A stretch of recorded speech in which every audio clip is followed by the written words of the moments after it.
আর আছে এসে দেখেছিলাম একেবারে 50% ভক্ত শুয়ে আছে, কেউ কে শুয়ে আছে, উঠে গেছে না।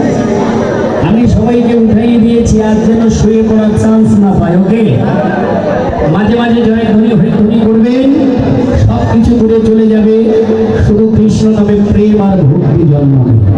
চলুন মধুময় বৃন্দাবনে আমাদের গীতা পরিসর ভগবান শ্রীকৃষ্ণের অপরাধিত রাস মধুময়